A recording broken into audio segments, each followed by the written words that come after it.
అందరికి వందనాలు. Praise the Lord. చిన్న ప్రార్థన చేసుకుందాం, ప్రారంభించుకుందాం. ప్రేంగల్ తండ్రి, దయగల రాజా, ఎంతో గొప్ప దేవుడు, పరిశుద్ధుడు, నీతిమంతుడు అయినందు కొరకై నీకు వేల వందనాలు, స్తుతులు, స్తోత్రం చెల్లించుకుంటున్నాం. నిన్న నేడు ఏకరీతిగా ఉన్న దేవానికి స్తోత్రాలు, వందనాలు. భూమి ఆకాశములను సృష్టించిన సృష్టికర్తమైన దేవానికి వందనాలు చెల్లించుకుంటున్నాం ప్రభువా. రాజులకు రాజు, ప్రభులకు ప్రభుడమైన దేవానికి స్తోత్రాలు, వందనాలు చెల్లించుకుంటున్నాను తండ్రి. ఈ యొక్క సాయంకాల సమయంలో నాయన స్త్రీలంగా కూడుకొని నాయన ఈ యొక్క స్త్రీల యొక్క నాయన మీటింగ్ జరుపుకున్నటకు మీరు ఇచ్చిన కృపను బట్టి నీకు స్తోత్రాలు, వందనాలు చెల్లించుకుంటున్నాను నాయన. లేఖని ప్రేయర్ హౌస్ దేవా సిస్టర్స్ అందరూ కూడా జాయిన్ అవ్వే చూచుటకు మీ కృప దయచేయమని వేడుకుంటున్నాము ప్రభువానికి స్తోత్రాలు, వందనాలు. దేవా, నశించిన దాన్ని వెతికి రక్షించుటకు ఈ లోకానికి వచ్చి నశించిపోయిన నన్ను కూడా మీరు ప్రేమించి వెతికి రక్షించుకొని నీ బిడ్డగా నీ సొత్తుగా నాయన రాజులైన యాజక సమూహంలో నన్ను చేర్చినందుకు కొరకై నీకు స్తోత్రాలు, వందనాలు చెల్లించుకుంటున్నాను ప్రభువా. అయ్యా, ఎంత గొప్ప దేవుడు నాయన నా దేవా. క్రీస్తు అనే బండ పైన నిలవబెట్టినందుకు కొరకై నీకు వందనాలు చెల్లించుకుంటున్నాను ప్రభువా. సంఘం సహవాసం ఇచ్చినందుకు కొరకై నీకు స్తోత్రం చెల్లించుకుంటున్నాను ప్రభువా. నా దేవా, మరి ఈ యొక్క మీటింగ్కు నాయన ఆది అంతమైంది నడిపించండి. నన్ను కూడా నీ శిలువ చాటున మరుగుపరచమని వేడుకుంటున్నాను. స్వేచ్ఛగల ఆత్మతో నాయన నీ వాక్యాన్ని మేము ధ్యానించుకున్నట్టు కృప దయచేయమని వేడుకుంటున్నాం. Haggai 2:5 ప్రకారం నా ప్రభువా నాయన, జడ్జెస్ 14:6 ప్రకారం ప్రభువా. అంతేకాదు జకరియా 4:6 ప్రకారం ప్రభువా నైనా నీ ఆత్మతో నింపు, నీ శక్తితో నింపు దేవా. మరి నా యొక్క సొంత మాటలు, సొంత ఆలోచనలు తీసివేసి నాయన నీ యొక్క మాటలు, నీ యొక్క జ్ఞానం నాకు దయచేయమని వేడుకుంటున్నాం. విన్న వారికి ఆశీర్వాదకరంగా ఉండుటకును నాయన మేము ఏ విధంగా ఉండాలా నాయన ఈ చివరి దినాల్లో ఇంకను భయముతోను వణుకుతోను మా రక్షణ కొనసాగించుకుంటూ నీ కొరకై జీవించు వారంగా నన్ను మమ్మల్ని సిద్ధపరచమని వేడుకుంటున్నాం దేవా. పాటల ద్వారా నేను స్తుతించుట కృప దయచేయమని వేడుకుంటున్నాం నాయన. నా తండ్రి, ప్రతి అంధకార శక్తుల్ని యేసు నామంలో బంధిస్తుంటున్నాం. కరెంటుని స్వాధీనం ఉంచుకోవాల్సిందిగా వేడుకుంటున్నాము నాయన. నన్ను కూడా నాయన నీ ఆత్మకు అప్పగించుకుంటున్నాను.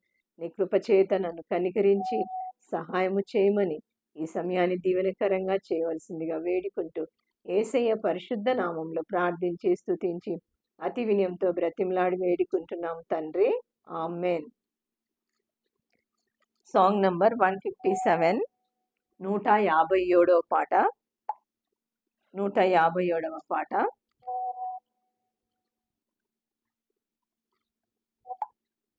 అందరం వీలైనంత వరకు మీరు కూడా మీ పాటల పుస్తకాలు తీసి పాడేదానికి ప్రయత్నం చేయండి. 1, 3, 5 మాత్రమే పాడుకుందాం, సమయం అయిపోతుంది కాబట్టి. 1, 3, 5. ప్రేమ నమ్మకము గల పరలోక తండ్రి తన కుమారుని పంపేను, రక్తము చిందించి మా పాపము కడుగా సిలువపై అర్పించేను, సిలువపై అర్పించేను.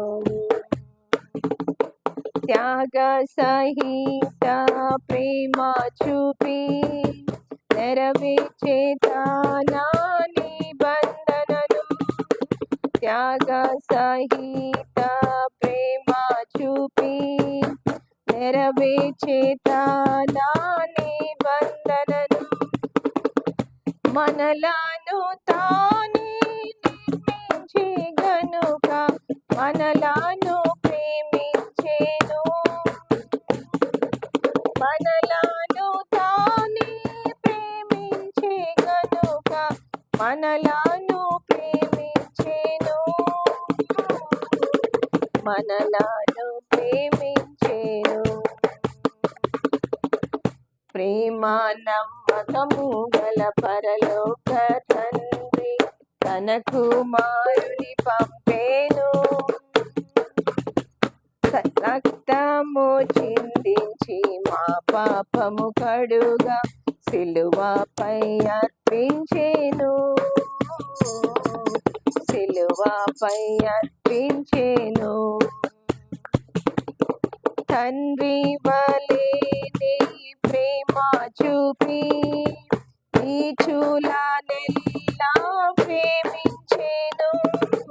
తండ్రి వలె నీ ప్రేమ చూపి నీచులనెల్లా ప్రేమించెను. ఎవరు పాపమునొప్పుకొందురో వారిని క్షమించును. ఎవరు పాపము ఒప్పుకొందురో వారిని క్షమించును. వారిని క్షమించును. ప్రేమ నమ్మకము గల పరలోక తండ్రి తన కుమారుని పంపేను. రక్తము చిందించి మా పాపము కడుగా సిలువపై అర్పించెను.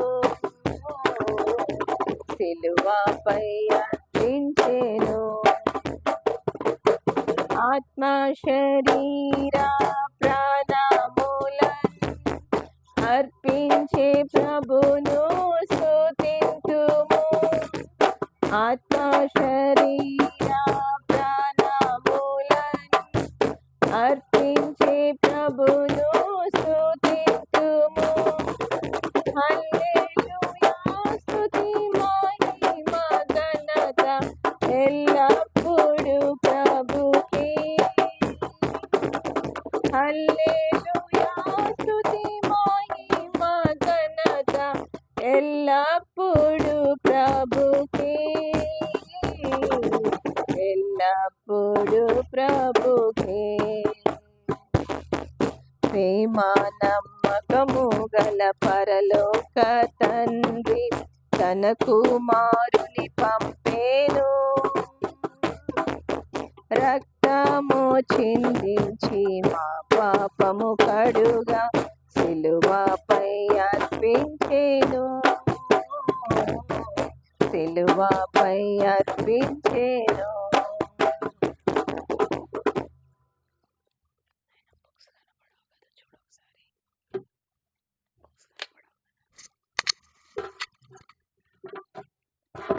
రండి, రూతు గ్రంథము 2వ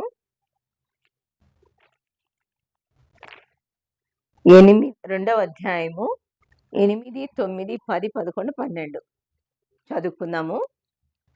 రూతు గ్రంథము 2వ అధ్యాయము 8 నుంచి 12 వరకు చదువుకుందాము. అప్పుడు బోయేజు రూతుతో, నా కుమారి, నా మాట వినుము, పోవద్దు, నా మాట వినుము. వేరొక పొలములో ఏరుకొనుటకు పోవద్దు, దీనిని విడిచిపోవద్దు. ఇచ్చట నా పనికత్తెల యొద్దనే నిలకడగా ఉండుము. వారు కోయు చేను కనిపెట్టి వారిని వెంబడించుము. నిన్ను ముట్టుకూడదని యవనస్తులకు ఆజ్ఞాపించి ఉన్నాను. నీకు దాహమగినప్పుడు కుండల యొద్దకు పోయి పనివారు చేదిన నీళ్లు త్రాగుమని చెప్పెను. అందుకు ఆమె సాగిలపడి తల వంచుకొని, ఏమి తెలిసి పరదేశినైన నాయందు లక్ష్యముంచుటకు నీకు కటాక్షము కలిగెను అని చెప్పగా, బోయేజు, నీ పెనిమిటి మరణమైన తరువాత నీవు నీ అత్తకు చేసినదంతయు నాకు తెలియబడెను. నీవు నీ తల్లిదండ్రులను, నీ జన్మభూమిని విడిచి ఇంతకు ముందే నీవు ఎరగని జనమునొద్దకు వచ్చితివి. యెహోవా నీవు చేసిన దానికి ప్రతిఫలమిచ్చెను. ఇశ్రాయేలు దేవుడైన యెహోవా రెక్కల క్రింద సురక్షితంగా నుండుటకు నీవు వచ్చితివి. ఆయన నీకు సంపూర్ణమైన బహుమానం ఇచ్చునని ఆమెకు ఉత్తరమిచ్చెను. చిన్న ప్రార్థన. ప్రేమగల తండ్రి, దయగల రాజా, ఎంతో గొప్ప దేవుడు, పరిశుద్ధుడు, నీతివంతుడు అయినందు కొరకే నీకు వందనాలు. చదవబడిన లేఖన భాగాలు మాకు వివరించి, నా ప్రభువా, మేము ఏమి నేర్చుకోవాలో ఈ గ్రంథం ద్వారా, రూతు ద్వారా, నాయన స్త్రీలంగా మేము ఎలా ఉండాలో మాకు జ్ఞానం ఇచ్చి నడిపించమని వేడుకుంటున్నాను. నా నోట నీ మాట ఉంచవలసిందిగా వేడుకుంటున్నాను.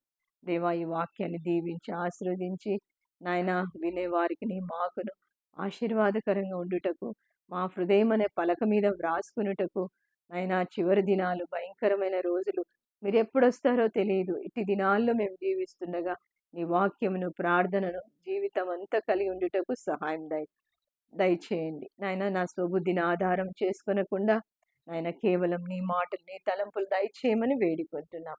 నన్ను కూడా నాయన నీ యొక్క రెక్కల చాటున భద్రపరిచి కాపాడమని, ఈ సమయాన్ని దీవెనకరంగా చేయమని, ఎలక్ట్రిసిటీని నీ స్వాధీనంలో ఉంచుకోవాల్సిందిగా వేడుకుంటూ యేసయ్య పరిశుద్ధ నామంలో ప్రార్థించి స్తుతించి వేడుకుంటున్నాం తండ్రి. ఆమేన్. ఇక్కడ మనం చూసినట్టయితే మనకు తెలిసిన కథే. అందరూ రూతు గురించి ఎంతో చెప్తుంటారు. మనం పుట్టినప్పటి నుంచి క్రైస్తవులం కాబట్టి ప్రతి ఒక్కరు రూత్ అనగానే అందరికీ తెలిసినటువంటి వాక్య భాగమే. అయితే కొంత దీనిలో ఏం నేర్చుకుందామో, దేవుడు మనకి ఏం నేర్పిస్తాడో ఈరోజు నేర్చుకుందాం. రూతు అంటే అర్థము బ్యూటీ లేకుంటే ఫ్రెండ్‌షిప్ అని అర్థం అన్నమాట. అంటే ఈ యొక్క ఆ గ్రంథంలో రూతు గురించి మనకు అందరికి వివరంగా తెలుసు. కానీ కొద్దిది మాత్రం చూసుకుందాం. ఇక్కడేమంటాడు బోయేజు రూతుతో, "నా కుమారి నా మాట వినుము. వేరొక పొలములకు ఏరుకొనుటకు పోవద్దు. ఎక్కడికి వెళ్ళొద్దు. ఇక్కడే ఉండు. దీన్ని విడిచిపోవద్దు. ఇచ్చట నీ పనికత్తెల యొద్ద నిలకడగా ఉండుము. వారి కోయు చేను కనిపెట్టి వారిని వెంబడింపుము. నిన్ను ముట్టకూడదని యవనస్తులకు ఆజ్ఞాపించి ఉన్నాను. నీకు దాహమగునప్పుడు కుండల యొద్దకు పోయి పనివారి చేదిన నీళ్లను త్రాగుమని చెప్పెను." ఈ మాటలు అప్పుడు ఆమె ఏం చేసింది? సాగిలపడిందనమాట. అంటే దేవుడు నీకు, నాకు ఇదే మాటలు హెచ్చరిస్తున్నాడు కదా! మనం మాట వినాలా. వేరొక పొలము దగ్గరికి వెళ్ళకూడదు. అంటే మనకిచ్చినటువంటి ఈ యొక్క దర్శనములోనే మనం ఉంటూ దేవునికి లోబడి ఉండే వాళ్ళంగా ఉండాల. అంతేకాదు దీన్ని విడిచి ఇచ్చట నీ పనికత్తెల యొద్ద నిలకడగా ఉండుము. మనము ఎక్కడైతే ఏ ప్రార్థనా మందిరములలో మనం ఉంటున్నామో అక్కడ ఏం చేయాలంటే నిలకడగా ఉండి నానాటికి ఆ యొక్క వాక్యంను విని చదువుతూ మనం ఏం చేయాలా? ఆ యొక్క కుండల యొద్దకు పోయినట్లు ఆ యొక్క దేవుని వాక్యాన్ని మనము అంగీకరించే వారంగా ఉండాలని సెలవిస్తా ఉన్నాడన్నమాట. ఇంకా మన వాక్యం ఏంటంటే 12వ వచనము. యెహోవా నీవు చేసిన దానికి నీకు ప్రతిఫలమిచ్చెను. ఇశ్రాయేలు దేవుడైన యెహోవా రెక్కల క్రింద సురక్షితంగా నుండుటకు నీవు వచ్చితివి. ఆయన నీకు సంపూర్ణమైన బహుమానం ఇచ్చెనని ఆమెకు ఉత్తరమిచ్చెను. ఎందుకు ఇలాగ చెప్తున్నాడు అనంటే, ఈ బోయేజు ఆయన ఆహ్, విచారించినాడు. ఎవరి గురించి? రూతు గురించి తెలుసుకున్నాడు. ఎవరు? ఎక్కడి నుంచి వచ్చింది? ఎలా వచ్చింది? మోయాబురాలు. ఏంటి ఆ పరిస్థితి? తన భర్త ఎలా చనిపోయాడు? వాళ్ళ అత్త నయోమి. ఇట్లా ఇదంతా తెలుసుకున్న తర్వాత ఆమె గురించి కంప్లీట్‌గా తెలుసుకున్నాడు కాబట్టి ఆమెకు ఎంతగానో దేవుడు నీకు సహాయము చేస్తాడు. నీకు ప్రతిఫలం ఇస్తాడు. నువ్వేమైతే నీ అత్తకు నువ్వు చేసినావో, ఓర్ప అయితే మొద్దు పెట్టుకొని వెళ్ళిపోయింది. కానీ రూత్ అయితే అత్తను వెంబడించింది. అత్త యొక్క దేవుడే తన దేవుడని భావించింది. ఆయన నిజమైన దేవుడని గ్రహించింది. ఆయన దేవుడు లోకరక్షకుడని, అంటే దేవుని యొక్క విలువను తెలుసుకునేది తన అత్త ద్వారా, తన అత్త యొక్క క్రియల ద్వారా. కాబట్టి తను కూడా నిలకడగా ఉండుటకు అక్కడ ఉంటూ వచ్చింది. దానికి ఈ యొక్క బోయేజు అంటున్నాడు, యెహోవా యెహోవా నీవు చేసిన దానికి ప్రతిఫలం ఇచ్చును. నీకు నాకు మనం ఏది చేస్తే, ఏ పంట వేస్తే ఆ పంటను కోసుకుంటాం. పుచ్చిపోయిన గింజలు వేసుకుంటే పుచ్చిపోయిన పంటను కోసుకుంటాం. మంచి విత్తనాలేస్తే మంచి ఫలాలే మనము కోసుకునే వాళ్ళంగా ఉంటాము. అయితే మంచి చేసినప్పుడు దానికి దేవుడు బహుమానం ఇచ్చే దేవుడుగా ఉంటున్నాడు. ఎప్పుడు మనం చేసిన దానికి God will repay whatever we are doing అన్నమాట.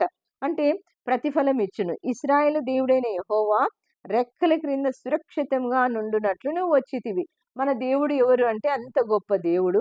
యెహోవా రెక్కల క్రిందనే మనం ఎక్కడుంటామో సురక్షితంగా ఉండగలమనమాట. యెహోవా రెక్కల క్రింద సురక్షితంగా, నిర్భయంగా, ఏ భయము లేకుండా మనము ఉండగలమని ఆయన దేవుడు సెలవిస్తున్నాడు. నీవు వచ్చితివి. ఆయన నీకు సంపూర్ణమైన బహుమానం. ఏంటి? సంపూర్ణమైన బహుమానము. అంటే కొంచెం కొంచెం బహుమానం కాదు గానీ, సంపూర్ణమైన బహుమానం ఇచ్చే దేవుడుగా ఉంటున్నాడు. మనం చేసే ప్రతి క్రియకు, మనము మాట్లాడే తీరు గాని, తిండి గాని, బట్ట గాని, మందిరంలో మనం చేసే ప్రతి పని ఇంటిలో, బయట ఎక్కడ చేసినా everything is written by God. అదే అంటే ప్రతిదీ దేవుడు చూస్తున్నాడు. నువ్వు లేచుట మనం 139లో మనం కూర్చుండుట, లేచుట, మాట్లాడుట సమస్తం చూస్తున్నాడు దేవుడు గాబట్టి, మనం ఎంతో జాగ్రత్తగుండాలి. దానికి మంచి చేసినందుకు దాన్నేమంటున్నాడు? సంపూర్ణమైన బహుమానము నీ ఇచ్చు ఇ సంపూర్ణమైన బహుమానం ఇచ్చునని ఆయనకు ఉత్తరం ఇచ్చెను. అంటే ఇంగ్లీష్ బైబిల్‌లో అయితే రిచ్‌లీ రివార్డ్ అని ఉందన్నమాట. అంటే ఎంత గొప్ప బహుమానం దేవుడు ఇస్తాడు చూడండి. మనం చేసే ప్రతి పనికి దేవుడు బహుమానం ఇచ్చే దేవుడుగా ఉంటున్నాడు. కాబట్టి రూతు వలె మనం కూడా నిజమైన దేవుడిని తెలుసుకొని ఉన్నప్పుడు మనము మన జీవితాల్లో కూడా ఎంతో మార్పు రావాలి కదా! పాత జీవితంనే పెట్టుకొని, పాత జీవితంలోనే మనం బ్రతుకుతుంటే మనకు బహుమానం రాదు. అంత గొప్ప బహుమానం రావాలంటే ఎంత త్యాగం చేసిందో రూతు కదా! తన యొక్క పుట్టింటిని మర్చిపోయింది. అన్నీ మర్చిపోయింది. నయోమిని వెంబడించింది. ఆమెలో ఉన్న దేవుడిని చూచింది. ఆ దేవుడే నాకు కావాలా. నీ ప్రజలే నా ప్రజలు. నువ్వెక్కడ చనిపోయి నేనక్కడ చనిపోయి. నువ్వెక్కడ పూజిస్తా ఇట్లా తన మాటలు చెప్పగలుగుతూ తను అత్తను వెంబడించి వచ్చినట్టు మనము చూడగలం. మనం కూడా అలాంటి బహుమానం కావాలంటే మన దినక్రియల్లోను, మన ఎవ్రీడే లైఫ్‌లో మనం కూడా ఏ విధంగా ఉండాలా? పాత జీవితాలను వదిలేయాలా. అవును. మనుషులన్నాక ఎన్నో తప్పులు, ఎన్నో ఒప్పులు చేస్తుంటాం. కానీ వాటన్నిటిని అయ్యో! నేను అలాంటి దాన్ని ఇలా అయన్నీ కాదు. ఏనాటికీడు ఆనాటి అన్నట్టు మనం ఈరోజు చేసిన తప్పులు ఒప్పుకోవాలా, విడిచిపెట్టాలి. అవి తిరిగి చెయ్యకూడదనమాట. అట్లా చేసినప్పుడే మనకేమొస్తదంట, ఆయన రెక్కల క్రింద మనం సురక్షితంగానుంటాము. అంతేకాదు సంపూర్ణమైన బహుమానం మనకిచ్చే దేవుడుగా ఉంటున్నాడు. ఆ రిచ్ రివార్డ్ మనం పొందుకోవాలంటే మనం ఏం చేయాలా? సమస్తాన్ని మన జీవితంలో పాత జీవితాన్ని తీసివేసుకొని నూతన జీవితం, నూతన స్వభావము ధరించుకోవాలా అని చెప్తున్నాడు. అయితే ఒక పక్షి తన పిల్లలను రెక్కల క్రింద ఎలా దాచుకుంటాదో దేవుడు కూడా మనం ఆయనను ఆశ్రయించినప్పుడు తప్పకుండా ఆయన రెక్కల క్రింద దేవుడు మనల్ని దాచుకునే దేవుడుగా ఉంటున్నాడు. కొన్ని చూసుకుందాం. మనకన్నీ తెలిసిన వాక్యాలే. కీర్తనల గ్రంథము సామ్స్ 17 8th వర్స్. కీర్తనల గ్రంథము 17వ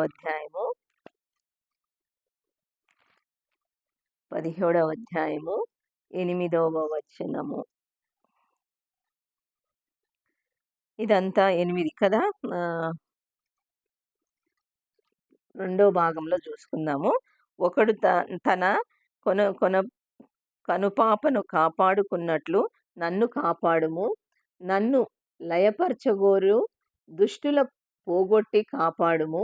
నన్ను చుట్టుకొని నా ప్రాణ శత్రువుల చేత చిక్కుకొనకుండా నీ రెక్కల నీడన నన్ను దాచుము. ఇది దావీదు కీర్తన. దావీదు కూడా ఆయనను శరణుజొచ్చి ఉంటున్నాడు. ప్రభువా నన్ను కరుణించు, నన్ను కాపాడు. ఈ అంటే ఈ యొక్క సమస్తం లోకంలో నుండి నన్ను విడిపించి నన్నేం చేయాలా? ఆయన అంటున్నాడు, నీ రెక్కల నీడన నన్ను దాచుము. మనం ఎప్పుడైతే ఆయన రెక్కల నీడల మనం అడగాల దేవుణ్ణి, అయ్యా నీ రెక్కల చాటున నన్ను దాచి కాపాడు. నీ రెక్కల నీడన నేను ఉండుటకు సహాయము చేయనని మనం అడిగినప్పుడు దేవుడు తప్పకుండా ఆయన రెక్కల చాటున మనల్ని దాచే దేవుడు. అదే విధంగా దావీదు ఇది అడుక్కుంటున్నాడు. నీ రెక్కల తనకొచ్చిన శ్రమ, తనకొచ్చిన బాధ, తనకొచ్చిన కష్టాలు ఆయన మహారాజు అయినప్పటికీ, ఎంత ఉన్నతమైన స్థానం అయినప్పటికీ కూడా ఆయనకు కూడా కష్టం తప్పలేదు కాబట్టి ఆయన అడుక్కుంటున్నాడు. నీ రెక్కల చాటున నన్ను కూడా దాచయ్యా అని. తర్వాత రెండవదిగా 36 7 8 చదువుకుందాం. కీర్తనలు 36 7 8. దేవా నీ కృప ఎంత అమూల్యమైనది. నరులు నీ రెక్కల నీడన ఆశ్రయించుచున్నారు. నీ మందిరం యొక్క సమృద్ధి వలన వారు తృప్తి నొందుచున్నారు. నీ కృప ఎంత అమూల్యమైనది. దేవుని యొక్క కృప ఎంతో అమూల్యమైనది. నరులు నీ రెక్కల నీడన ఆశ్రయించుచున్నారు. మనం ఈ లోకంలో ఎవ్వరు ఆశ్రయం, తల్లి కాదు, తండ్రి కాదు, బంధువులు కాదు, స్నేహితులు కాదు, ఎవ్వరి ఆశ్రయం వచ్చినప్పటికీ కూడా మనకు నష్టమే కలుగుతుంది. అయితే ఎప్పుడైతే దేవుని యొక్క కృప చేత దేవుని యొక్క రెక్కల క్రిందికి వస్తామో అక్కడే మనకు ఆశ్రయము కలుగుతుంది అనమాట. 61:4 కూడా చూసుకుందాం. 61 అధ్యాయము కీర్తనలు 61:4. 61 అధ్యాయము 4వ వచనము. యుగయుగములు నీ గుడారంలో నివసించెదను, నీ రెక్కల చాటున దాగుకొందును. చూసారా ఏమంటున్నాడు? యుగయుగములు నీ గుడారములో మన మన దావీదు మహారాజు కూడా ఆయన ఎన్నో బాధల చేత, తండ్రి నాకు ఇంకెక్కడ శరణు లేదు ప్రభువా, నా ప్రార్థన నువ్వు ఆలకించాలా, నేను ఎల్లప్పుడూ నీ గుడారంలో నివసించేటట్లు నాకు చేయి ప్రభువా, అంతేకాదు నీ రెక్కల చాటున దాగుకొందును అని అంటున్నాడు అనమాట. ఆయన రెక్కల చాటునే మనకు నెమ్మది. ఆయన రెక్కల చాటునే మనకు విశ్రాంతి కలుగుతది. అంతేకాదు ఎవ్వరు సాతాను మనల్ని ముట్టకుండా ఆయన రెక్కల క్రింద మనల్ని సురక్షితంగా ఉంచే దేవుడుగా ఉంటున్నాడు. 63:7 కూడా మనం చూస్తాం. నీవు నాకు సహాయకుడవై ఉన్నావు. కీర్తనలు 63:7. నీవు నాకు సహాయకుడవై ఉన్నావు, నీ రెక్కల చాటున శరణజొచ్చి ఉత్సాహధ్వని చేసేదను. చూసారా ఆయన రెక్కల, నీవు నాకు సహాయకుడవై ఉన్నావు. ఇక్కడ ఏమంటాడు? యుగయుగములు నీ గుడారంలో నివసించేటట్లు చేయి అంటాడు. ఇక్కడ ఏమంటాడు? నీవు నాకు సహాయకుడవై ఉంటివి. ఎవరు మన సహాయకుడు?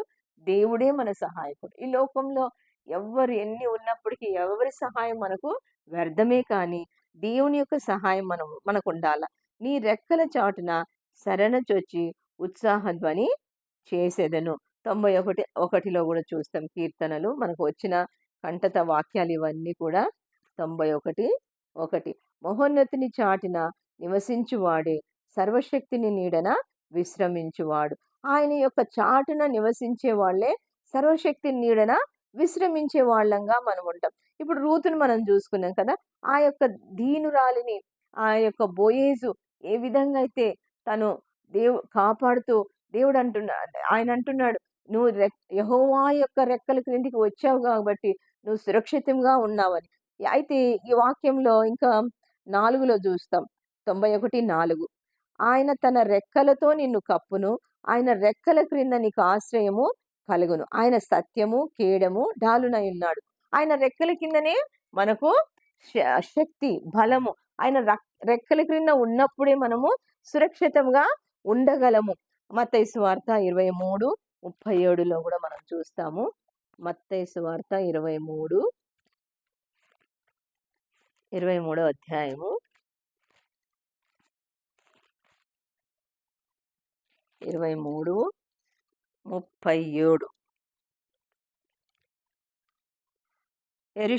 యెరూషలేమా యెరూషలేమా, ప్రవక్తలను చంపుచున్నదానా, నీ యొద్దకు పంపబడిన రాళ్లను కట్టుకొని ఉంచుము. కోడి తన పిల్లలను రెక్కల క్రిందకి ఎలాగూ చేర్చుకొనునో అలాగునే నేనును నీ పిల్లలను ఎన్ని మార్లు చేర్చుకొనవలెనని ఇంటిను గాని మీరు వల్లకపోతిరి. మనం ఒకవేళ దేవుని రెక్కల క్రిందికి రాకపోతే మన కష్టానికి దేవుడు మనల్ని వదిలేసే దేవుడుగా ఉంటాడు. అందుకే ఇక్కడ అంటున్నాడు, కోడి తన పిల్లలను రెక్కల క్రింద ఎలాగూ చేర్చుకొనును అలాగే నేనును నీ పిల్లల్ని ఎన్నో మార్లు చేర్చుకొనవలెనని ఉంటిని. ఆయన మనం దేవుణ్ణి ఆశ్రయిస్తే చాలు. ప్రభువా మాకు దిక్కు లేరయ్యా, మాకు నువ్వే దిక్కు. ఈ లోకంలో ఏది మన వెంట రాదు, దేవుడు తప్ప. ఆ దేవుణ్ణి మనం ఆశ్రయించి నీవే నాకు దిక్కు అని మనం దేవుణ్ణి నిజంగా ఆశ్రయించినప్పుడు ఆయన కోడి తన పిల్లల్ని ఎట్లా దాచుకుంటుందో అలా ఒకవేళ అందుకని ఇక్కడ అంటాడు, ఎన్ని మార్లు చేర్చుకొనవలెనని ఉంటిని కానీ మీరు వల్లకపోతిరి. ఆ స్థితి తెచ్చుకున్నామంటే అది మనకు నష్టాన్ని కలిగించేదిగా మనకు ఉంటుందన్నమాట. అలాంటి స్థితి రాకుండా ఉండాలనే దేవుడు సెలవిస్తూ ఉన్నాడు. అయితే మనం మళ్ళీ రూతుకు వస్తాము. రూతు గ్రంథంలోనే ఈ యొక్క మొదటి అధ్యాయంలో రూతు తను ఎంతగా నష్టపోతూ వచ్చింది. ఆ నష్టపోయినప్పటికీ కూడా తను విశ్వాసంతో జీవిస్తూ వచ్చింది అనమాట. అంటే ఈ అధ్యాయం అంతా మనం చదివినప్పుడు తను ఎలా విశ్వాసంతో జీవించింది, తను అన్ని కోల్పోయినప్పటికీ ఆ విశ్వాసాన్ని తను చేత పట్టుకొని నాకు నాకు నిజమైన దేవుణ్ణి నేను కనుగొన్నాను, నాకు ఆయన రెక్కల చాటుననే నాకు ఆశ్రయం కలదని తను విశ్వసించింది కాబట్టి ఆ యొక్క ఫస్ట్ చాప్టర్ అంతా విశ్వాసంతో ఉన్నట్టు మనము చూడగలం. 2వ అధ్యాయంలో అయితే మనం ఏం చూస్తామంటే she lived on her leftovers. అంటే 2వ అధ్యాయంలో ఏమైతే మిగిలిపోయినాయో పొలంలో మిగిలిపోయింది బోయేజు ఆ యొక్క పేలాలు ఇవ్వడము, లేకపోతే ఆ యొక్క పంటను అంటే దా పరిగె ఏరుకొనుటకు ఇదంతా కూడా రెండో అధ్యాయంలో మనం చూస్తాం. లేవియా కాండంలో గూడా మనము చూడగలం అన్నమాట. 19వ అధ్యాయం 9-10, 11లో గూడా. అక్కడ గూడా దేవుడు అక్కడ చెప్తాడు. ఏమని? మీరు చేసి చూడండి, లేవియా కాండము 19వ అధ్యాయము.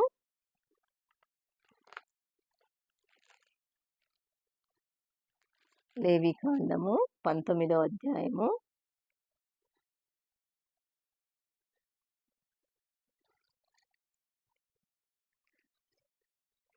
19, 10లో అన్నమాట. 9, 15, 15 చదువుకుందాము. గొప్పవాడు బీదవాడు చూచును పొరుగువాని ప్రజలు కీడునకు ప్రతి కీడు చేయొద్దు. మీరు మీ భూ పంటలను కోయినప్పుడు 9 వచనం 19, 9 మీరు మీ భూమి పంటను కోయినప్పుడు నీ పొలము యొక్క ఓరులను పూర్తిగా కోయకూడదు. నీ కోతలో పరిగెను ఏరుకొనకూడదు. నీ ఫల వృక్షములు తోట పరిగెను కూర్చుకొనకూడదు. నీ ఫలవృక్షములు తోటలో రాలిన పండ్లను ఏరుకొనకూడదు. బీదలకు పరదేశులకు వాటిని విడిచిపెట్టవలేను. నేను మీ దేవుడైన యెహోవాను. ఇలాగా ఎన్నో మార్లు ఈ యొక్క లేవియా కాండంలో సెలవిస్తున్నాడు. పాత నిబంధన గ్రంథం అంతా కూడా ఆ బీదల ఎడల దేవుడు ఎంత కనికరం చూపుతున్నాడంటే, ఆ యొక్క పక్షులకు ఆ యొక్క పంట కోసినప్పుడు మొత్తము తీసుకొని పోకూడదు. కొంత అక్కడ వదిలివేయాల.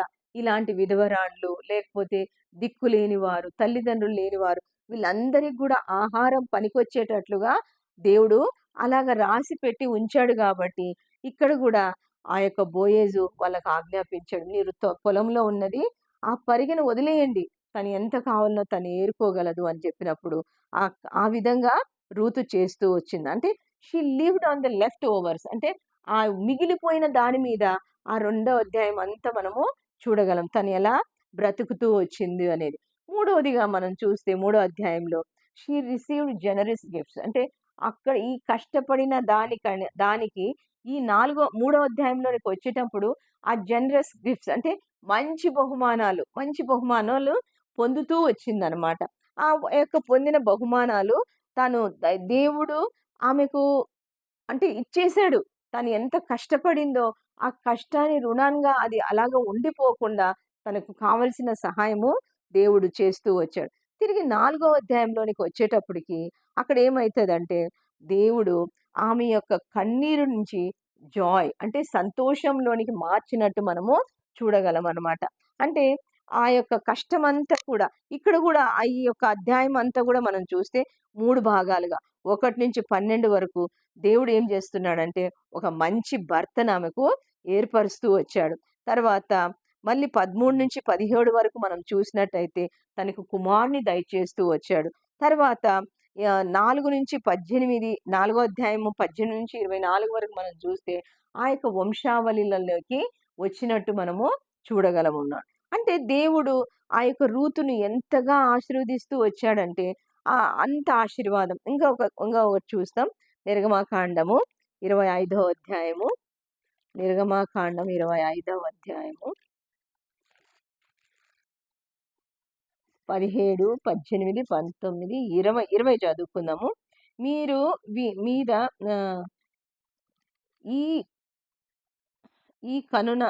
ఈ కొనను ఒక కెరూబు, ఆ కొనన ఒక కెరూబును చేయవలెను.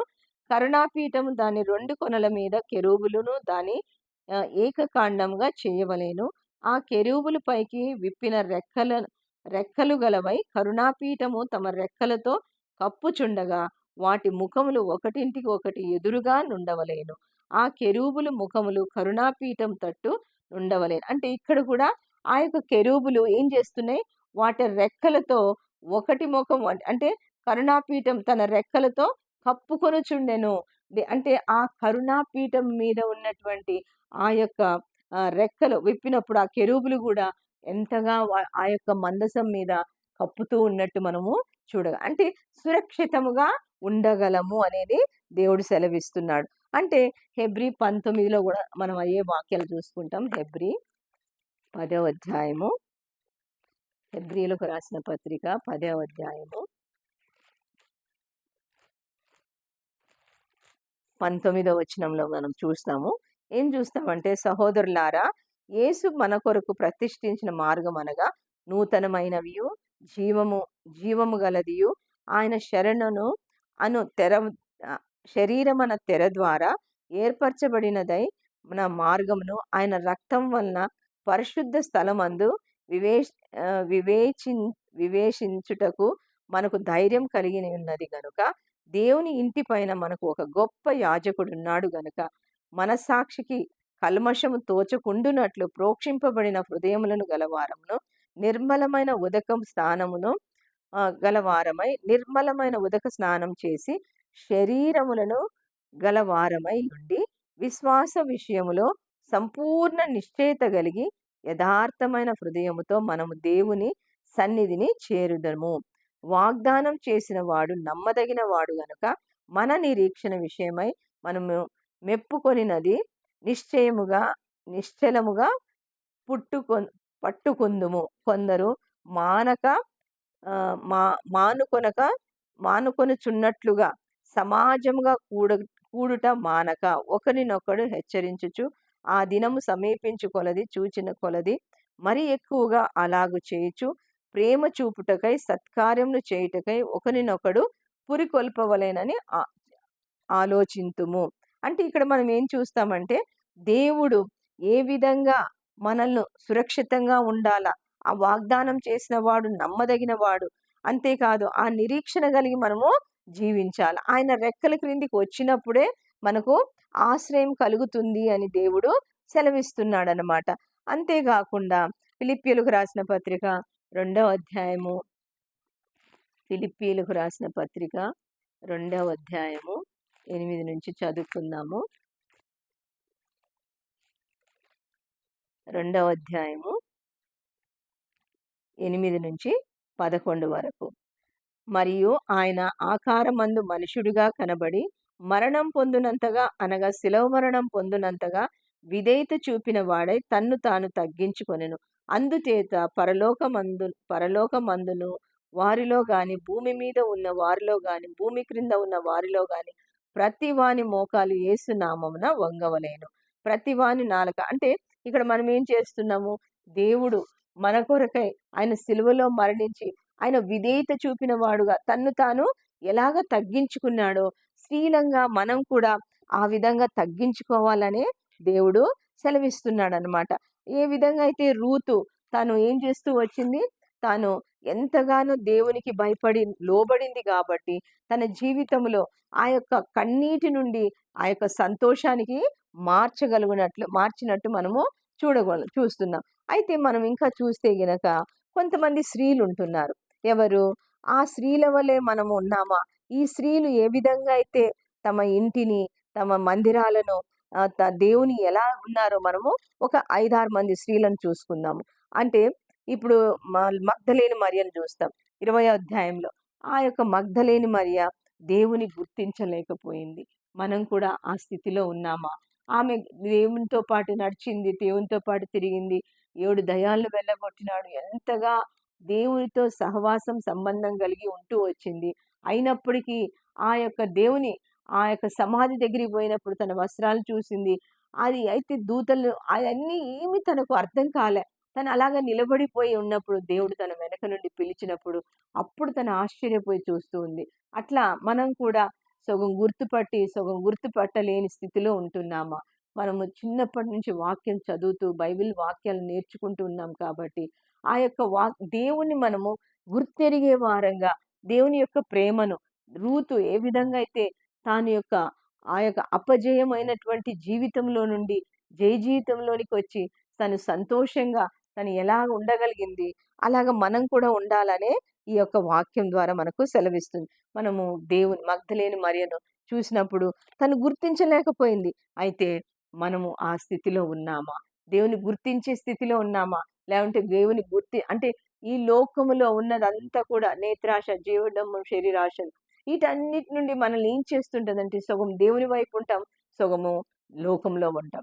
అట్లా ఉన్నప్పుడు దేవుని యొక్క ఆశీర్వాదము ఆయన రెక్కల కింద మనం సురక్షితంగా ఉండలేము. అంతేకాకుండా సంపూర్ణమైన బహుమానం కూడా మనము పొందలేము అని వాక్యం సెలవిస్తుంది. రెండో ఆమెను మనం చూస్తే ఫీబీ గురించి చూసుకుంటాం. 16వ అధ్యాయంలో తనకు పౌలుకు ఎంతగా సహాయం చేస్తూ వచ్చింది. ఆ యొక్క పత్రికలు రాసినప్పుడు తీసిపోయి వాళ్ళకి అందిస్తూ వచ్చింది.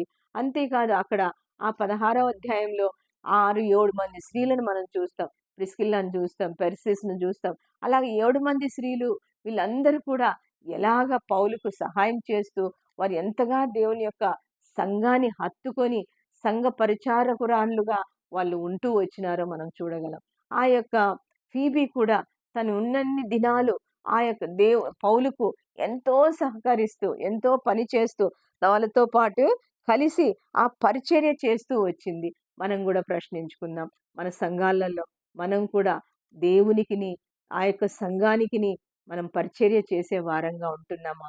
క్రిటిసైజ్ చేసే వాళ్ళంగా ఉంటున్నామా? వాళ్ళిలాగా, వీళ్ళిలాగా అవన్నీ మనకు పనికిరావు సిస్టర్. మనం ఎంతసేపు ఉన్నప్పుడు కూడా మనం ఏం చేయాలా? దేవుని వెతుకుతూ ఉండాల. దేవుని వెతికినప్పుడు ఎవ్వరేం చేసినా మనకు కనబడవు. దేవున్నే మనం గురి కలిగి ఉన్నప్పుడు సంఘంలో మనం ఒక సభ్యులుగా ఉంటూ, సంఘ పరిచారకురాండ్లుగా ఈ ఫీబే వలె మనం ఏం చేయాలా? ఎల్లప్పుడూ సంఘం కొరకు మొరపెట్టే వారంగా ఉండాల. ఈ స్త్రీల కూటాలు వారంలో 2 రోజులు పెడతారు మనం.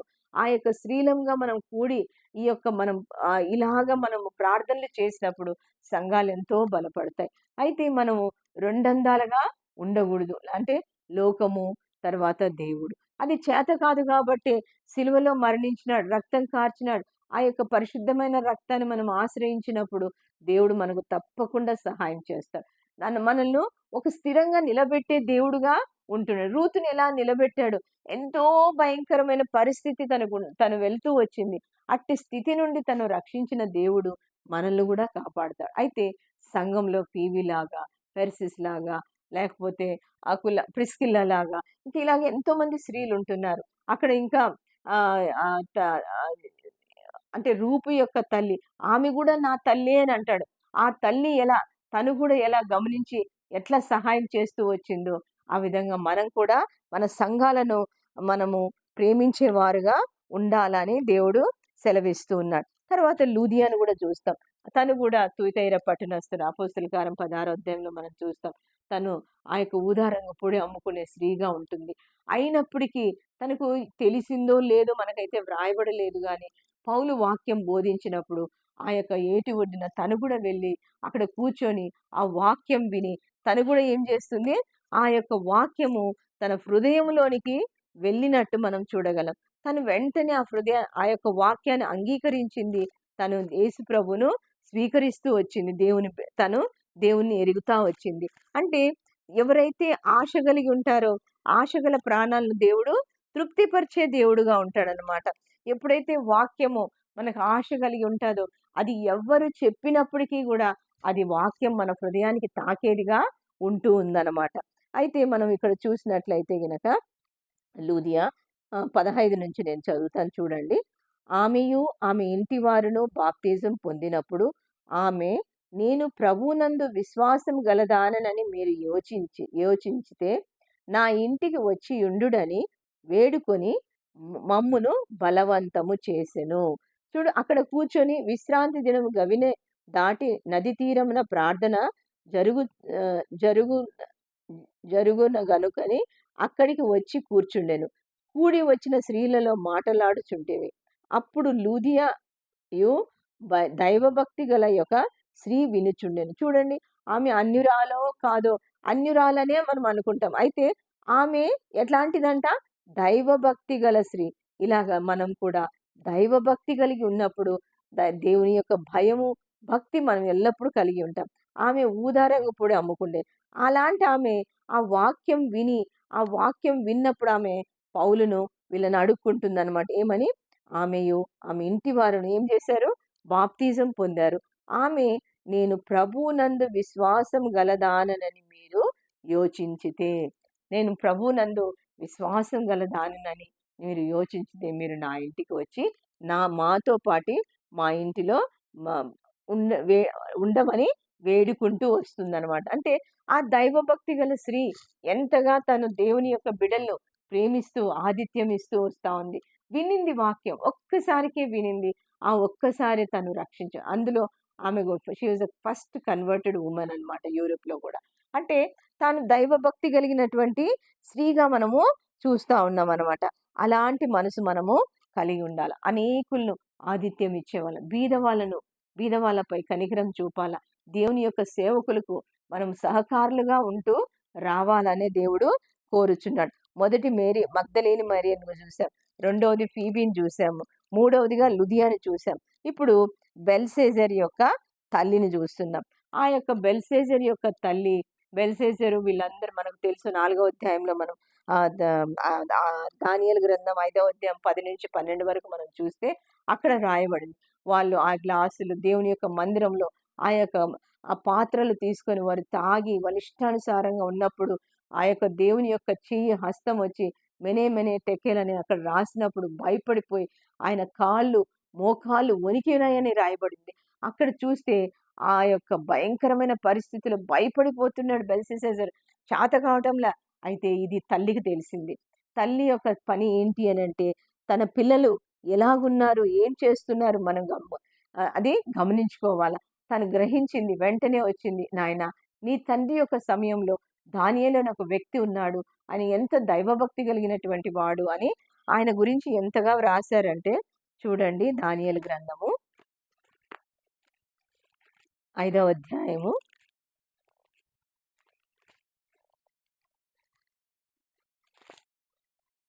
5వ అధ్యాయము ఆహ్, 12 చదువుతాను.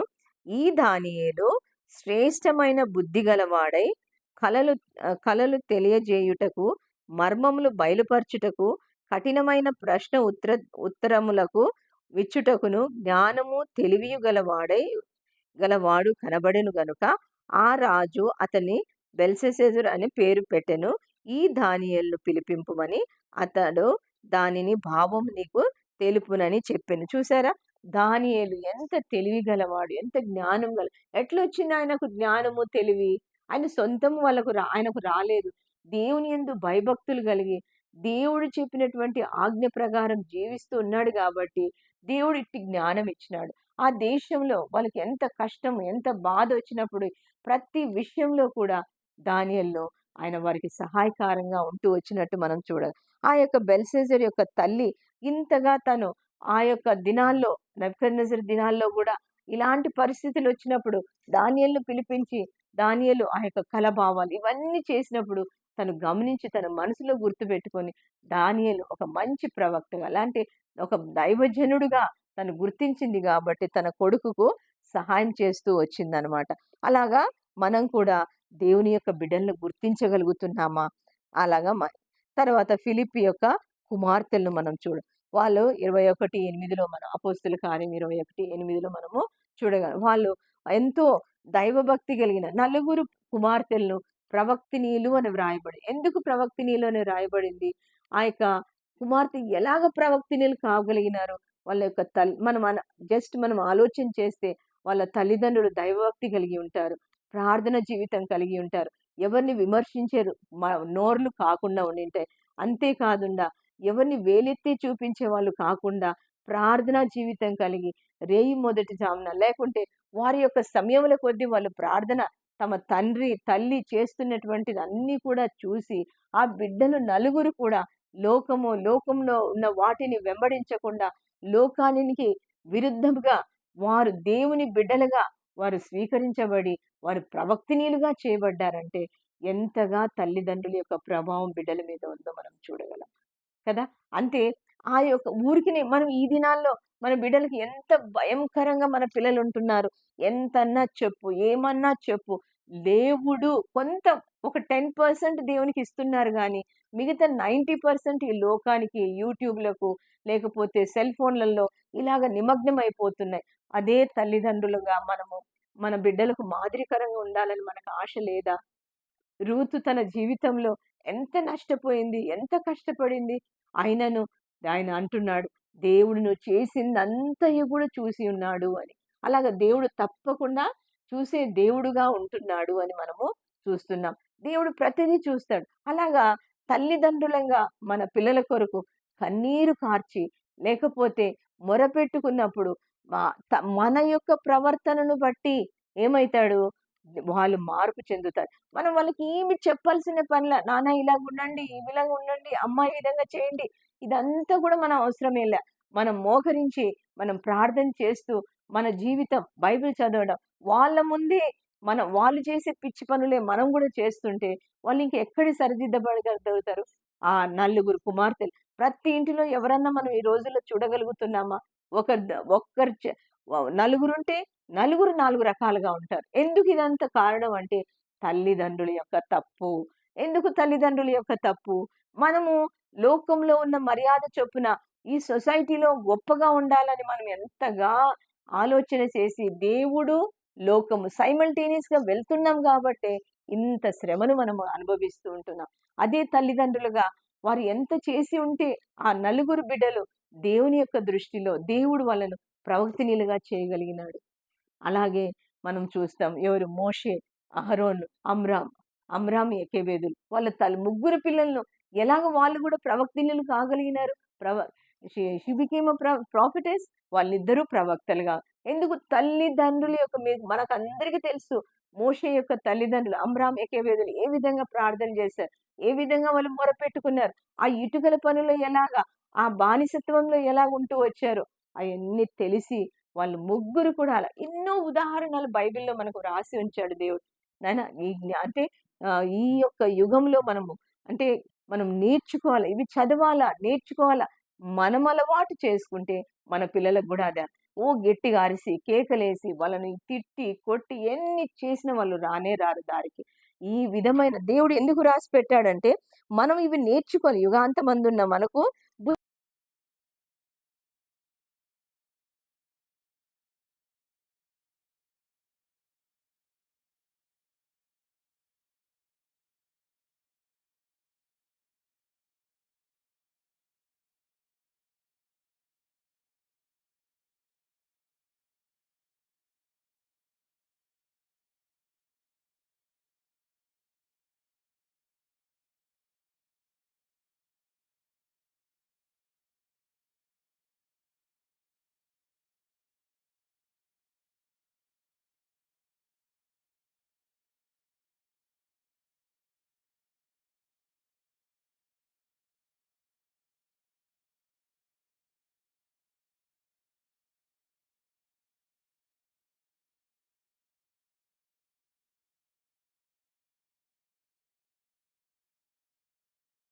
మనము దేవుని సన్నిధే కావాలి. నీ పాదాలే మాకు శరణం ప్రభువా అని మనం అనుకున్నప్పుడు ఆయన రెక్కల కింద నిన్ను నన్ను దాచేవాడుగా ఉంటున్నాడు.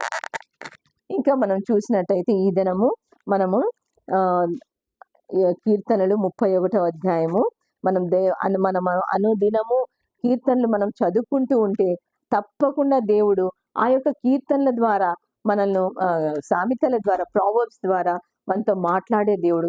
దయచేసి ఉదయకాలంలోనే మీరు లేచినప్పుడు అది చదువుకుంటే ఎన్నో హెచ్చరికలు మనం అక్కడ చూడగలం. ఇక్కడ కూడా 31వ అధ్యాయంలో కూడా మనం చూస్తాం అన్నమాట. ఇవన్నీ మీరు ఇంటికి వెళ్ళాక 10వ వచనం నుంచి 31వ అధ్యాయము 10 నుంచి 31 వరకు మీరు వెళ్ళి చదివి ఇది కంటత చేసి, అవును ప్రభువా ఈ విధంగా నేను జీవించాలని మనం అడిగినప్పుడు దేవుడు తప్పకుండా సహాయము చేసే దేవుడుగా ఉంటాడు. అక్కడ మనం ఏం చూస్తాము? గుణవతి అయిన భార్య దొరుకుటారుదు, అట్టిది ముత్యముల కంటే అమూల్యమైనది. ఒక గుణవంతురాలైన భార్యకు కలిగినటువంటి ఇవన్నీ మనం ఇక్కడ చూస్తాం. ఆమె పెనిమిటి ఆమె యందు నమ్మిక ఉంచెను. అంటే ఆమె తన బ్రతుకు దినములన్నీయు అతనికి మేలు చేయును గాని కీడేమియు చేయదు. చూసారా? ఇవన్నీ నేను కొన్ని చదువుతాను. మీరు ఇంటికి వెళ్ళి ఇంట్లో మీరు ప్రశాంతంగా కూర్చొని మోకరించి అది అడుగుతే వస్తే కనుక మీరు ఇక్కడ ఎన్నో అద్భుతాలు మనం చూడగలము. ఆమె పొలమును చూచి దానిని తీసుకొనును, తాను కూడబెట్టిన ద్రవ్యం పెట్టి ద్రాక్ష తోట ఒకటి నాటించును. ఆమె నడికట్టు చేత నడుము బలపరచుకొనును, చేతులతో బలముగా పనిచేయును. చూసారా? ఒక స్త్రీ, గుణవంతురాలైన స్త్రీ ఎలా ఉండాలంటే ఆమె నడికట్టు చేత నడుమును బలపరుచుకోవాల, చేతులతో బలముగా పని చేయాల. అంతేకాదు ఆమె ఆ, పంటను తన చేతితో పట్టుకొను, తన వ్రేలుతో కుదురు పట్టి నడుచును. ఇంకా దీనులకు తన చెయ్యి చాపును. చూసారా, 2వ అధ్యాయం 15-16లో కూడా మనం చూస్తాం. రూతులో ఏమంటారు అక్కడ? రూతు గ్రంథము 2వ అధ్యాయము 15 మనం చూస్తాం. 15లో ఆమె ఆమె ఏరుకొనుటకు తెచ్చిన బోయేజు ఆమె పనివారి మధ్య ఏర్పరచుకొని ఆమె అవమానపరచకుడి, ఆమె కొరకు పిడికెడు పడవేసి ఆమె ఏరుకొనుటకు విడిచిపెట్టి ఆమెను గద్దింపవద్దని దాసులకు ఆజ్ఞాపించెను. అంటే అక్కడ ఏం చూపిస్తున్నాడు? దయను చూపిస్తున్నాడు. అంటే ఆ యొక్క ఆమె మీద ఆమె ఎంతగా బోయేజు ప్రేమ చూపిస్తున్నాడు మనము చూడగలం. దీనులకు తన చేయి చాపును, దరిద్రులకు తన చేతులు చాపును. మనము కీర్తనలు గ్రంథం 41లో చూస్తాం. దీనులను కటాక్షించు వారు ధన్యులు అని అంట. వారు రోగశయ మీద ఉన్నప్పటికీ ఎవరైతే సహాయం చేస్తూ వాళ్ళని ఉంటే అలాంటి వారికి దేవుడు తప్పకుండా వారి రోగశయ నుండి తప్పించే దేవుడు అని అంటాడు అనమాట. అంటే ఇంకా ఇంకేమంటాడు? తన ఇంటి వారి చలి తగలకుండా భయపడదు. ఆమె ఇంటి వారందరూ రక్తవర్ణ వస్త్రములు ధరించెదరు. ఇంకా ఆమె పెనిమిటి దేశ పెద్దలతో కూడా కూర్చుందురు. ఆమె నారబట్టలు నేయించి అమ్మును, నడికట్టు వర్తకములు అమ్మును. బలమును ఘనతయు ఆమెకు వస్త్రములు. స్త్రీకి ఏందమ్మా వస్త్రములు? ఎన్ని పట్టు వస్త్రాలు, ఎన్ని నగలు, ఎంత మంచి చీరలు కట్టుకున్నా దాని వల్ల మనకి ఏ విలువ ఉండదు. అయితే ఏముంటదంట? మనం ఎట్లుండాలా? మనకి ఏముండాలా? బలమును ఘనతయు ఆమెకు వస్త్రములు. ఆ బలము, ఆ యొక్క ఘనత ఆమె మనకు వస్త్రాలుగా ఉంటాయన్నమాట. ఆమె రాబోవు కాలం విషయమై నిబ్బరముగా ఉండను, జ్ఞానము కలిగి తన నోరు తెరుచును. జ్ఞానం లేకుండా ఇష్టానుసారంగా మాట్లాడి అందరినీ నష్టపరిచే వాళ్ళంగా మనము ఉండకూడదు. అందుకని ఇక్కడ వ్రాయించారు, జ్ఞానము కలిగి తన నోరు తెరుచును. ప్రతి విషయంలో జ్ఞానం కలిగి మనం చేసే ప్రతి పనిలో మనం తూచి మాట్లాడుకోవాలి. We should have a balanced life అనమాట. ఆమె కృపగల ఉపదేశం ఆమె బోధించును. చూసారా, ఆమె కృపగల ఉపదేశం.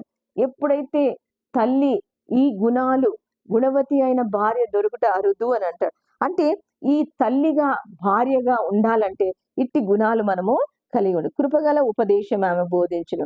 ఆమె తన ఇంటి వారి నడతలను బాగుగా కనిపెట్టును. చూసారా, ఇక్కడ బెల్షస్సర్ తల్లి ఆమె కూడా ఏం చేసింది? ఆమె తన యొక్క కొడుకు యొక్క బాధను చూసింది. తను బాధపడుతుంటే, నాయన పలానా ఆయన ఉన్నాడు, ఈ విధంగా ఆయన మనకు సహాయం చేయగలడు, నువ్వు వెళ్ళి చూసుకొని ఆయనను పిలిపించుకో ఆమె చెప్తూ వచ్చింది. అలాగా తల్లి యొక్క పని ఏంటి అంటే ఆమె తన ఇంటి వారి నడతలను బాగుగా కనిపెట్టను. పని చేయకుండా ఆమె భోజనము చేయదు.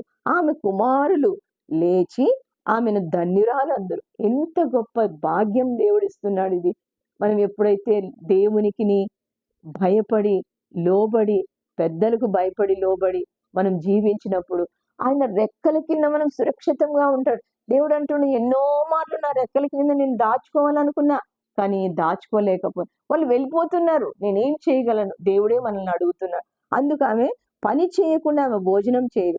ఆమె కుమారులు లేచి ఆమె ధన్యురాలంది. ఇంతకంటే జీవితం ఏముందండి? నీతి, న్యాయం, భయము, భక్తి కలిగి మనం చేసినప్పుడు దేవుడు మనకు సంపూర్ణమైన he will reward richly, he will give us reward అంటాడు. అట్టి రివార్డ్ మనం పొందుకోవాలంటే ఈ విధంగా చాలా మంది కుమార్తెలు ప్రతివత ధర్మం అనుసరించి ఉన్నారు, కానీ వారందరినీ నీవు మించిన దానవు అంటే. ఎంతో మంది ఉన్నారమ్మా, ఎంతో ఉన్నారు అని భర్త పిల్లలు ఉన్నారు, వాళ్ళందరినీ మించిన దానివమ్మా నువ్వు. అలాంటి పేరు మనకొద్దా? ఇలా ఇప్పుడు మనం ఎంతమందిని స్త్రీలను చూసాం. ఎవరిని చూసాము? మగ్దలేని మరియను చూసాము, ఫీబిని చూసాం, లుదియాని చూసాం, బెల్షస్సర్ని చూసాం, తల్లిని చూసాము, ఫిలిప్ కుమార్తెలను చూసాం, మరియా మార్తలను చూసాం. ఇంకా ఎంతో మంది బైబిల్లో ఇలాంటి స్త్రీలు ఉంటున్నారు. అలాంటి స్త్రీల వలె మనం కూడా ఉండాలని మనకు లేదా? చాలా మంది కుమార్తెలు అంటే వారందరినీ నీవు మించిన దానవు అని ఆమె పెనిమిటి ఆమెను పొగడదావు. అందం మోసకరం, సౌందర్యం వ్యర్థం, యెహోవా యందు భయభక్తులు కలిగిన స్త్రీ కొనియాడబడును. అంతే. అందం మోసకరం, సౌందర్యం వ్యర్థం. అట్లనే అవన్నీ కాదు, దేవుడిచ్చిన దాంట్లో మనం తృప్తి చెంది మనం భయముతో జ్ఞానంతో అంటే ఆ బలమును మనకు ఘనతగా ఆయన వస్త్రంలాగా ఇస్తాడనమాట. కృపగల ఉపదేశం మన నోట పెడతాడు దేవుడు. జ్ఞానం కలిగి మనం ప్రవర్తిస్తుంటున్నాం. పండుకున్నప్పుడు ఆమె భోజనం చేయదు, పని లేకుండా భోజనం చేయదు. ఆమె కుమార్తెలు ఆమె ధన్యురాలు అంటారు. ఆమె పెనిమిటి ఆమెను పొగుడును. చూసారా, వారందరూ వాళ్ళ కుమారులు పిల్లలు తన కుటుంబీకులు ఏమంటారు, నన్ను అందరికంటే మించిన దానవమ్మా అని అంటారు. చూసారా, ఇలాంటి ధన్యత దేవుడు మనకి ఇస్తున్నాడు. ఇలాంటిది మనం పోగొట్టుకుంటే ఎంత బలహీనులం. అంటే when we come under the wings of the Lord we will have security. అంటే కంప్లీట్ సెక్యూరిటీ, ఆయన రెక్కల నీడనే మనకు సెక్యూరిటీ ఉంటుందన్నమాట. అలాంటి జీవితం మనం పోగొట్టుకుంటే ఏమి లాభం కదా. దేవుడు హెచ్చరిస్తున్నాడు. దేవుని రూతును ఎంతగా హెచ్చించాడు. మిగిలిపోయిన దానిలో అలాగా తను ఎంతో జనరస్ గిఫ్ట్స్ పొందుతూ వచ్చింది. అంతేకాదు చివరికి తన టీయర్స్ అన్నీ కూడా it was changed into Joy అని మనం చూడగలం. దేవుడు ఈ యొక్క విధానంలో మనం దేవుణ్ణి అడిగినప్పుడు ఆ యొక్క ప్రతి స్త్రీగా మనం ఈ యొక్క సామెతల గ్రంథం చదివినప్పుడు అనుదినము మనకి ఎన్నో హెచ్చరికలు ఉంటాయి. అయితే 31 నుంచి 31 అధ్యాయంలో 10 to 31 మనం చూసినప్పుడు అంటే దేవుడు అన్నీ ఉన్నాయి, అవన్నీ మనం పాటించాలని దేవుడు సెలవిస్తున్నాడు. సెలవిచ్చినప్పుడు మనకు చేత కాదు కాబట్టి మనం మోకరించి దేవుణ్ణి అడిగి ఈ విధంగా నేనుంటే, మన తల్లి తండ్రిగా ఇంటిని మన పిల్లల్ని సంరక్షించుకుంటే, అలాగ ప్రతి తల్లి చేస్తే సమాజం అంతా మారిపోతుంది కదా. అలాంటి స్థితి రావాలని మనం అందరము ప్రార్థన చేసుకుందాం.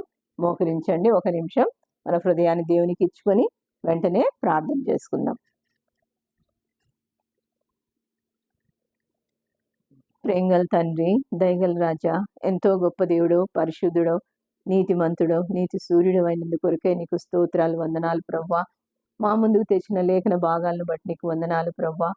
నా దేవా, మరి నాయన మరి రూత్ యొక్క వాక్యాన్ని మేము వింటూ వచ్చాము. తను దేవుని యొక్క రెక్కల నీడన ఎంత సురక్షితంగా షీ వాజ్ రివార్డెడ్ రిచ్లీ అని మేము చూస్తున్నాం ప్రభువా. ప్రతిదీ నువ్వు చూచుచున్న దేవుడు. బోయేజు వచ్చి చెప్తున్నాడు, అమ్మా నువ్వు చేసిన దానిని దేవుడు చూచి ఉన్నాడు అని చెప్పి. అవును ప్రభువా, నువ్వు మమ్మల్ని చూచే దేవుడు నాయన, ప్రతిదీ రాసుకునే దేవుడు నాయన. మేము ఏ విధంగా ఉండాలో నేర్పిస్తూ వచ్చావు ప్రభువా. మేము నమ్మకమైన స్త్రీలంగా, గుణవంతురాలంగా నాయన, మా పిల్లలకు నిజమైన మంచి తల్లులంగా మేము ఉండుటకు సహాయం దయచేయండి. ఎంతో భయంకరమైన రోజులు మేము చూస్తున్నాం ప్రభువా. ప్రతి ఇంట పిల్లలు ఎంతో నష్టపోతున్నారు ప్రభువా. అవును ప్రభువా, పిల్లల యొక్క బాధ, వారు కూడా నీ యొక్క రాజ్యంలో మేమొక్కలమే దేవుని రాజ్యానికి వస్తే తల్లిదండ్రులు, ఆ పిల్లలు ఏమైపోతారయ్యా? ప్రతి పిల్లల కొరకు తల్లిదండ్రులుగా ప్రతి ఒక్కరూ కన్నీటితో ప్రార్థన చేయుటకు, మొరపెట్టుకొనుటకు నాయన, ఒక మంచి మార్గంలో నడుచుకొనుటకు, వాక్యానుసారంగా జీవించుటకు, వాక్య వెలుగులో జీవించుటకు కృప దయచేయండి. సాతాను సైమల్టేనియస్గా ఎంతో పని చేస్తూ వస్తుందయ్యా. సాతాను బారి నుండి రక్షించుకోవాలంటే నాయన, నీ రక్తాన్ని మా మీద ప్రోక్షించుకొని అనుదినము సర్వాంగ కవచము ధరించుకొని నాయన, ప్రతిదినము నీ వైపు చూస్తూ నాయన, కావలివాడు ఉదయం కొరకు కనిపెట్టినట్టు మేము అనుదినము నిన్ను కనిపెట్టుకుంటూ ప్రార్థన చేస్తూ మా కొరకు, మా పిల్లల కొరకు, మా సంఘాల కొరకు మొరపెట్టే తల్లులంగా మమ్మల్ని సిద్ధపరుస్తారని నమ్మి నేను స్తుతిస్తున్నాం. విన్న వాక్యాన్ని మా హృదయంలో భద్రపరచండి. వాక్యం హృదయం అనే పలక మీద వ్రాసుకొని నాయన, మేము నేర్చుకొని మా పిల్లలకు నేర్పించి సమాజానికి నేర్పించే వారంగా నన్ను మమ్మల్ని సిద్ధపరచమని వేడుకుంటున్నాం. ఇచ్చిన ఈ మంచి సమయాన్ని బట్టి వందనాలు చెల్లించుకుంటూ నాయన, మరి చేతకాని దాన్నైనా నన్ను నాయన మీ యొక్క కృపచేత కనికరం చూపినందుకు వందనాలు చెల్లించుకుంటూ యేసయ్య పరిశుద్ధ నామంలో ప్రార్థించి స్తుతించి అతి వినయంతో బ్రతిమలాడి వేడుకుంటున్నాము తండ్రి. ఆమేన్.